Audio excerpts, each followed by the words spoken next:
آج کی ہماری بی اے پارٹ فرسٹ کی کلاس میں آپ سبھی کا دل سے استقبال ہے۔ آج کا ہمارا موضوع، ہمارا ٹاپک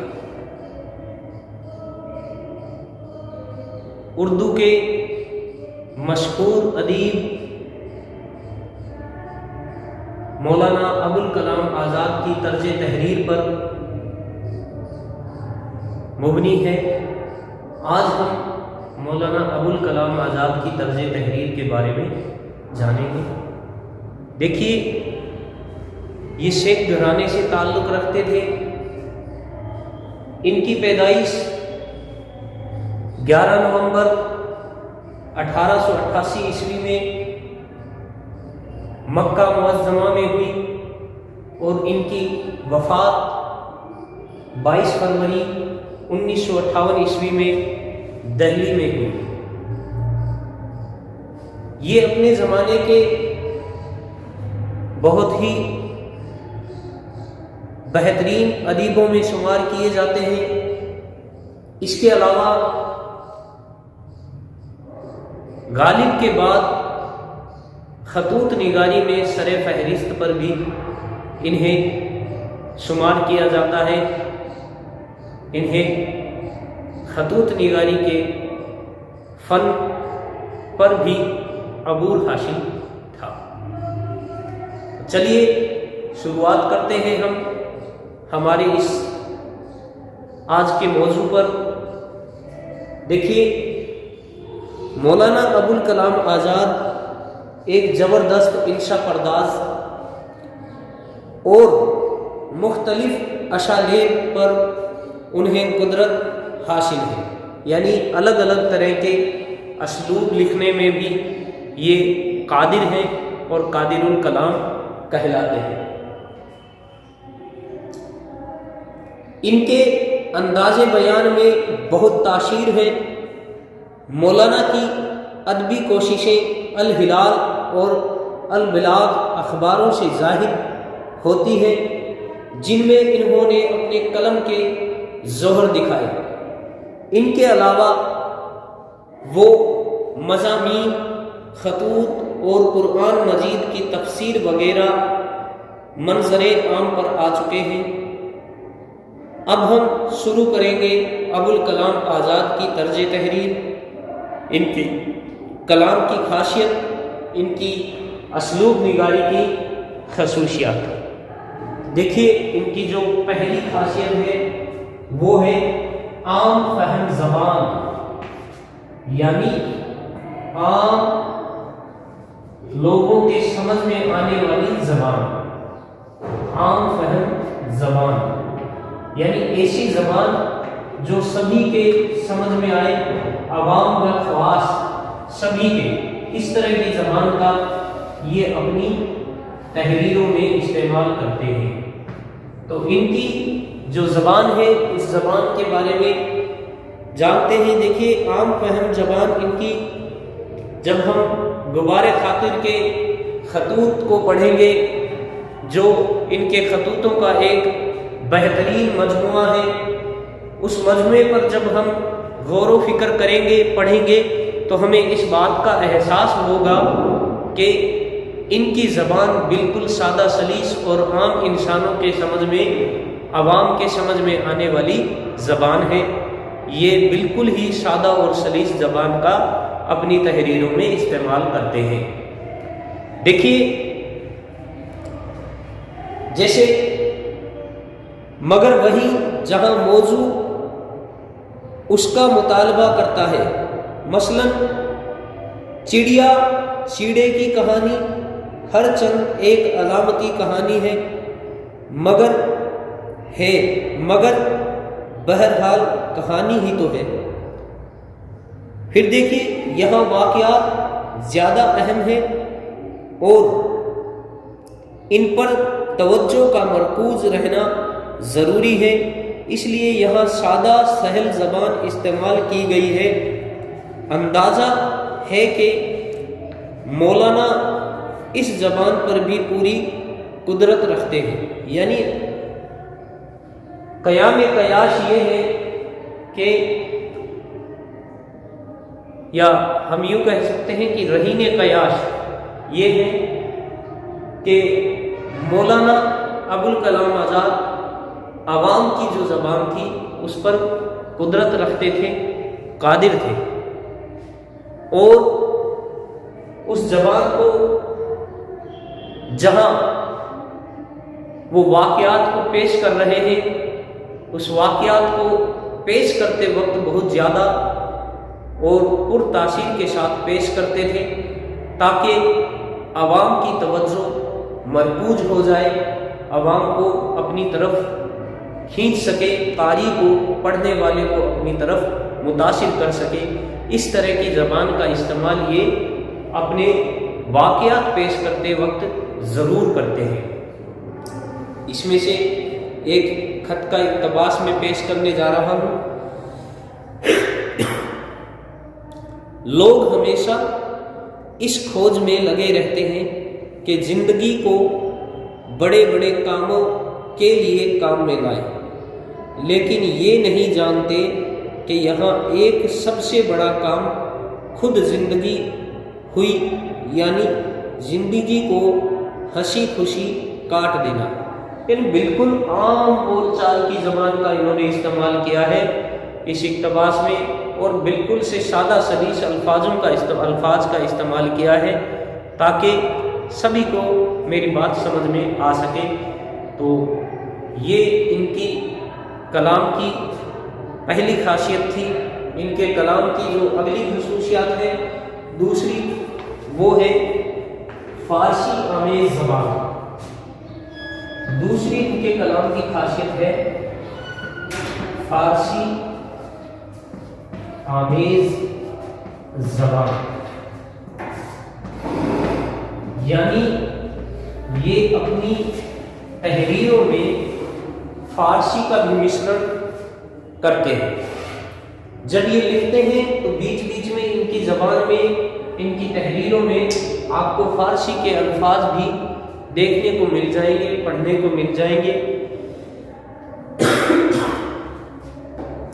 جیسے مولانا ابوالکلام آزاد نے اپنی تحریروں میں فارسی آمیز زبان کا استعمال بھی کیا ہے، یعنی وہ فارسی کے ایسے الفاظوں کا بھی استعمال کرنے پر قدرت رکھتے ہیں جو اس زمانے کے، اس دوران کے جو عام بول چال کے الفاظ تھے، ان الفاظ کا بھی یہ اپنی تحریروں میں استعمال کرتے ہیں۔ یعنی وہ فارسی آمیز زبان کا استعمال کرتے ہیں۔ عربی و فارسی پر مولانا کو کامل عبور حاصل تھا، یعنی وہ پوری طرح سے فارسی اور عربی زبان سے بھی اچھی طرح سے واقف تھے۔ اس وجہ سے بھی ان کی تحریروں میں ہمیں عربی اور فارسی کے الفاظ دیکھنے کو، پڑھنے کو مل جاتے ہیں۔ ان کی تقریباً تمام تحریریں اس کی گواہ ہیں۔ غبار خاطر کا پہلا خط ایک فارسی شعر سے شروع ہوتا ہے، اس کے بعد صرف ایک جملہ ہے جو یہاں نقل کیا جاتا ہے: دل حکایتوں سے لبریز ہے مگر زبان درماندہ ہے، فرصت کو پارائے سخن نہیں، مہلت کا منتظر ہوں ابوالکلام۔ یعنی بیچ میں ایک الفاظ دے دیا ماندائے۔ اس طرح کے الفاظ، لفظ کو یہ بیچ بیچ میں اپنی تحریروں میں استعمال کرتے رہتے ہیں، اور شعری جو وسائل ہیں وہ بھی پیش کرتے ہیں۔ تو یہ بھی کہہ سکتے ہیں کہ اگلی جو خاصیت ہے ان کے کلام کی وہ ہے شعری زبان۔ شعری زبان یا یوں کہہ سکتے ہیں شعری وسائل کا استعمال۔ یہ اپنے بیچ بیچ کے جو اپنی تحریر لکھ رہے ہیں، بیچ بیچ میں اشعار کو پیش کرتے رہتے ہیں، اپنے شعر بھی پیش کرتے رہتے ہیں، اور اس سے ہمیں ان کی اس قدرت اور اس مہارت کا بھی پتہ چلتا ہے کہ وہ ادیب ہونے کے ساتھ ساتھ ایک اچھے شاعر بھی تھے، شاعری بھی لکھ سکتے تھے۔ تو دیکھیے ان کی شعری زبان کے بارے میں انہوں نے لکھا ہے کہ شعری زبان ابوالکلام کی تحریروں کا وصف خاص ہے، یہی وجہ ہے کہ دوبارہ خاطر کے جملوں کو پڑھ کر قاری کے منہ سے اس طرح بے ساختہ داد نکلتی ہے جیسے غزل کے شعر سن کر ہی نکل سکتی ہے۔ مثال کے طور پر انہوں نے ایک اشعار ان کے شعر کا ایک مثال دی ہے، شعر لکھا ہے کہ کبھی ایسا ہوتا ہے کہ ہم پھولوں کی سیج پر لوٹتے ہیں اور راحت نہیں پاتے، کبھی ایسا ہوتا ہے کہ کانٹوں پر دوڑتے ہیں، یعنی بیچ بیچ میں انہوں نے مخفی عبارت کا استعمال کیا ہے، قافیوں کے ساتھ میں استعمال کرتے ہیں اور لکھتے ہیں کہ کبھی ایسا ہوتا ہے کہ کانٹوں پر دوڑتے ہیں اور ہر چبھن میں راحت و سکون کی ایک دولت پاتے ہیں۔ مولانا کے شعری اسلوب کے کئی روپ ہیں جو کہ ان کی تحریروں سے عیاں بھرے ہوئے ہیں۔ اب اگلا جو ہے ایک اور ہم اس کو دوسرے حصے میں شمار کر سکتے ہیں، جو بھی میں نے آپ کو یہ بات بتائی ہے، اس میں یہ شعری زبان کا استعمال کرتے ہیں، اس میں مخفی عبارتیں پیش کرتے رہتے ہیں، اور اس کے بعد میں جو اگلا جو ان کی کلام کی خاصیت ہے وہ ہے شعری وسائل، یعنی اپنی بات کو شعر کو وسیلے کے طور پر پیش کر کے بیان کرتے ہیں، یعنی شعر کے کو وسیلہ بنا لیتے ہیں، ذریعہ بناتے ہیں، تو شعری ذریعے بھی یہ ساتھ میں پیش کرتے رہتے ہیں۔ دیکھیے لکھتے ہیں شعری وسائل سے مولانا خوب کام لیتے ہیں، کہیں تشبیہ و استعارہ، کہیں مجاز و کنایا ہے، کہیں لفظی و معنوی شنائع ہے، تو کہیں تجسیم سے مراد یہ ہے کہ کسی بے جان شے کو جاندار مان لیتے ہیں۔ ان وسائل سے نثر میں شعر کا سا حسن پیدا ہو جاتا ہے اور قاری اس طرح لطف اندوز ہوتا ہے جیسے وہ کوئی شعر پڑھ رہا ہو۔ اس کی ایک مثال انہوں نے پیش کی ہے، لکھتے ہیں میری پچھلی زندگی مجھے قید خانے کے دروازے تک پہنچا کر واپس چلی گئی، یعنی اپنی زبان کو اس طرح سے استعمال کر رہے ہیں، اس طرح سے اپنی نثر پیش کر رہے ہیں، ایسا لگتا ہے، اس بات کا احساس ہوتا ہے جیسے شعر پڑھ رہے ہیں، اور کہیں کہیں بیچ بیچ میں یہ شعر بھی لکھ دیتے ہیں اپنی تحریروں میں، اپنی نثر میں اشعار کو بھی پیش کرتے رہتے ہیں، تو یہ بھی ان کے کلام کی ایک نمایاں خصوصیت میں شمار کی جاتی ہے۔ اگلے ان کی کلام کی خاصیت ہے طنز و ظرافت۔ طنز و ظرافت سے ہم اچھی طرح سے آشنا ہیں کہ طنز و ظرافت کیا ہوتا ہے۔ دیکھیے یہ اپنی تحریر میں طنز بھی کرتے ہیں اور ظریفانہ الفاظ یا ظریفانہ زبان کو بھی ساتھ میں استعمال کرتے ہیں، تو اس خوبی سے ان کی جو تحریریں ہیں وہ اور پر لطف ہو جاتی ہیں اور مزیدار ہو جاتی ہیں۔ تو دیکھیے ان کی طنز و ظرافت کے بارے میں کیا کہتے ہیں کہ طنز و ظرافت کے بعض اچھے نمونے بھی ان کی تحریروں میں مل جاتے ہیں۔ مولانا کے مزاج میں انانیت اور خود پسندی نے ایسی عبارتوں کو جنم دیا کہ ہمیشہ عقل مند آدمی اکا دکا ہوگا، بھیڑ بے وقوفوں کی ہی رہے گی، یعنی جو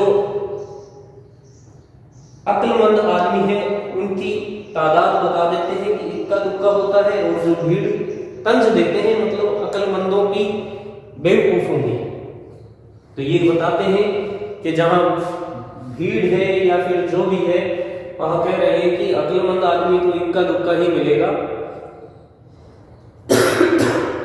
بھیڑ تو بے وقوفوں کی بھی ہوتی ہے۔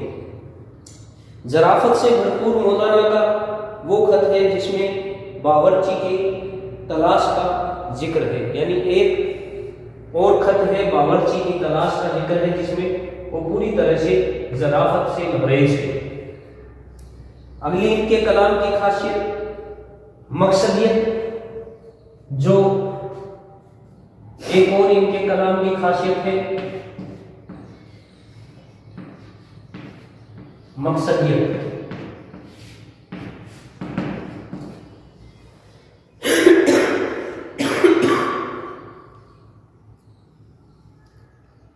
مولانا ادب میں مقصدیت کے قائل تھے۔ انہوں نے اپنی صحافتی زندگی میں جتنے مضامین لکھے وہ زبردست مقصدیت لیے ہوئے، یعنی ان کا کہنے کا مقصد یہ ہے کہ یہ اپنے جو تحریریں ہیں ان میں ایک مقصد چھپا کر رکھتے ہیں، چاہے پھر وہ عوام تک اپنے میسیج کو پہنچانا ہو یا اپنا کوئی پیغام دینا ہو یا قوم کی رہبری کے لیے ہو یا قوم کی رہنمائی کے لیے ہو۔ مقصدیت ان کے کلام کی نمایاں خصوصیت میں شمار کی جاتی ہے۔ یہ جدید دور کے ادیب تھے، اس وجہ سے بھی ان کے کلام میں مقصدیت کو نمایاں طور پر دکھایا جاتا ہے، یا ان کے کلام میں مقصدیت پوری طرح سے بھری ہوئی ہے، لبریز ہوئی ہے۔ اگلا ان کے کلام کی خاصیت ہے انفرادیت۔ تو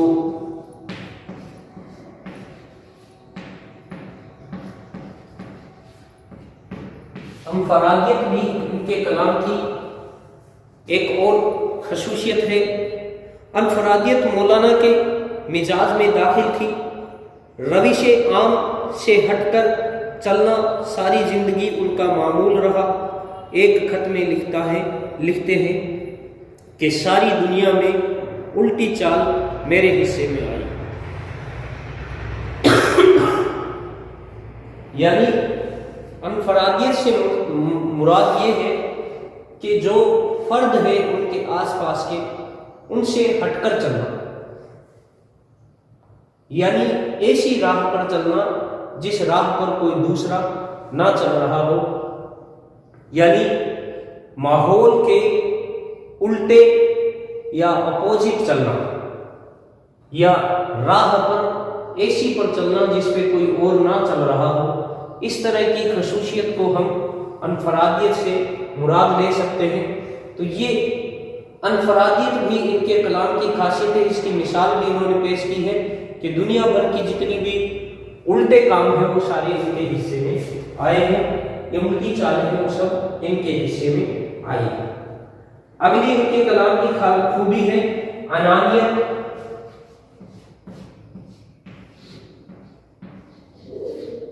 ان کے کلام کی اگلی خوبی ہے انانیت۔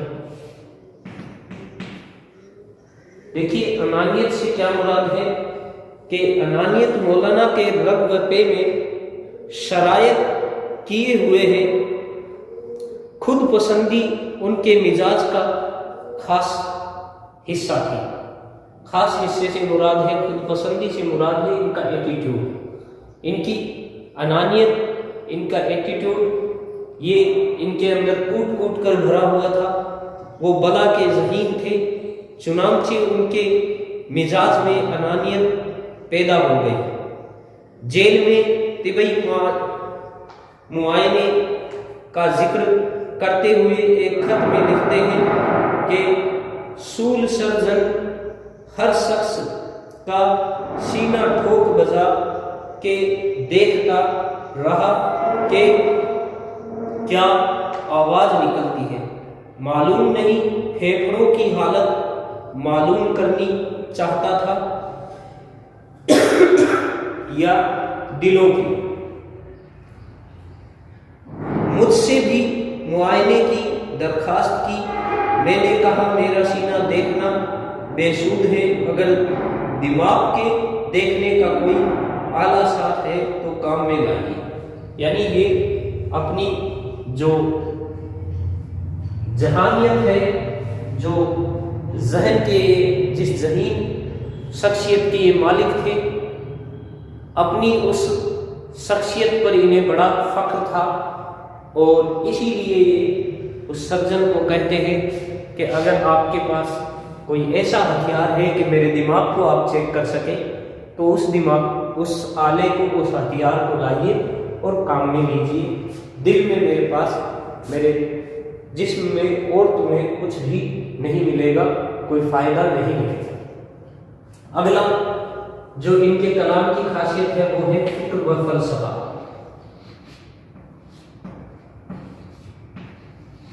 فلسفی سے آپ اچھی طرح سے جانتے ہیں کہ کیا ہوتا ہے۔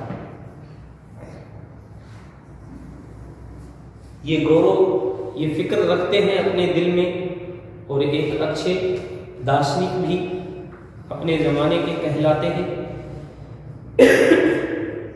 فکر و فلسفہ کا عنصر بھی مولانا کی تحریروں میں نظر آتا ہے۔ ہر وقت سوچنا اور مسلسل سوچنا ساری زندگی مولانا کی عادت رہی۔ ان کی تحریروں میں فکر و فلسفہ کہیں پوری طرح حاوی ہے تو کہیں اس کی ہلکی لہریں نظر آتی ہیں۔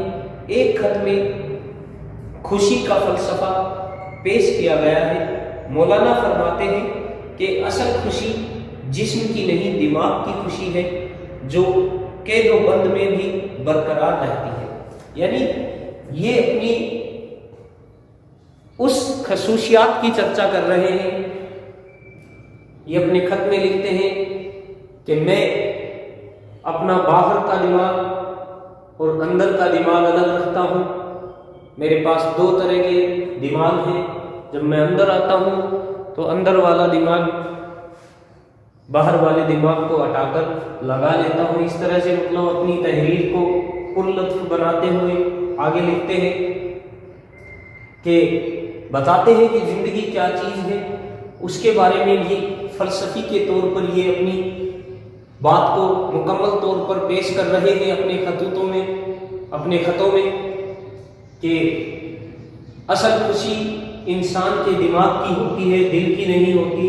اگر انسان باہر جیسی خوشی کا احساس کر کے آیا ہے، اندر بھی اپنے دماغ کو وہاں اس بات پر مطمئن کر لے، اس بات پر راضی کر لے کہ اب بھی ویسی کی ویسی خوشی ہے، وہی منظر جو ہم باہر دیکھتے تھے اندر بھی ویسا ہی منظر ہے، چڑیاں چہچہاتی ہیں، ہاتھیوں کے چنگھاڑ بولنے کی آواز آتی ہے، شیر کے دہاڑنے کی آواز آتی ہے، پیڑ پودے ہیں، چاند ہے، سورج ہے، قدرت کا ہر منظر جب وہ اندر سے دیکھ سکتا ہے جو باہر سے وہ دیکھتا تھا، تو وہ اس طرح کی باتیں اپنے جو تحریر ہے ان میں پیش کر کے یہ بتانا چاہتے ہیں کہ اصل خوشی دماغ کی ہوتی ہے، نہ کہ دل کی ہوتی ہے۔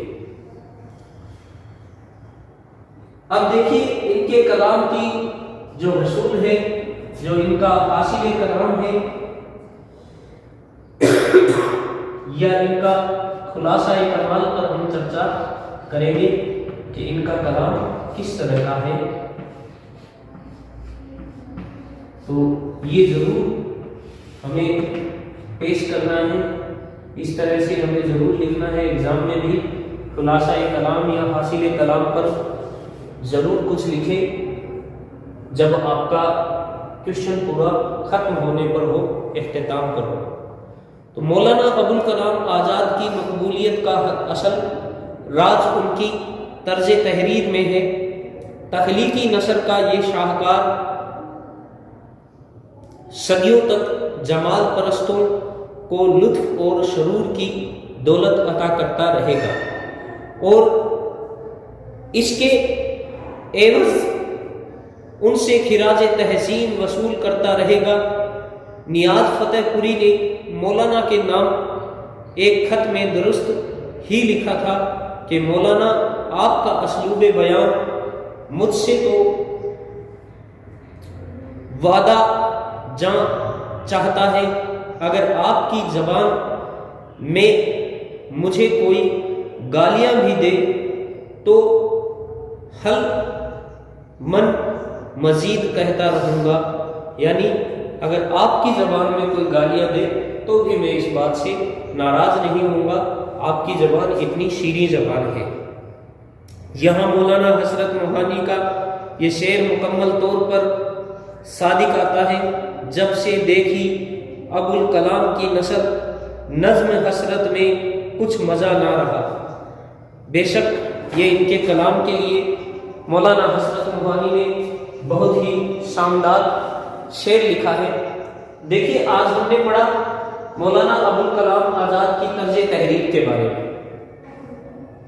بے شک ہم اچھی طرح سے جان چکے ہوں گے کہ ان کی عام فہم زبان، ان کی فارسی آمیز زبان، شعری زبان، شعری وسائل، طنز و ظرافت، مقصدیت، انفرادیت، انانیت، فکر و فلسفہ، یہ سب ان کے کلام کی نمایاں خوبیاں ہیں، اور یہ ان خوبیوں کے باعث ہی ایک بہترین ادیب کا درجہ رکھتے ہیں اور اپنے زمانے کے بہترین ادیبوں میں شمار کیے جاتے ہیں۔ دیکھیے مولانا ابو الکلام آزاد کے بارے میں ہم نے چرچا کی کہ یہ اپنے زمانے کے یا غالب کے بعد دوسرے ایسے خطوط نگار ہیں جو اس غالب کے بعد خطوط نگاری کی جو فہرست ہے اس میں نمایاں طور پر یا انہیں اول درجے کا خطوط نگار شمار کیا جاتا ہے۔ تو آج کا ہمارا جو یہ ٹاپک تھا یہ اتنا ہی ہے۔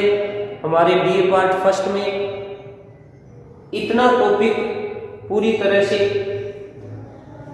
اچھی طرح سے اگر آپ لوگ لکھ دیتے ہیں تو 20 نمبر کا کوشچن ہمارا ایک اچھی طرح سے لکھا جا سکتا ہے، اور 20 نمبر کا یہ کوشچن اتنا ہی ہمیں لکھنا ہے، زیادہ تفصیلات سے کام نہ لیں۔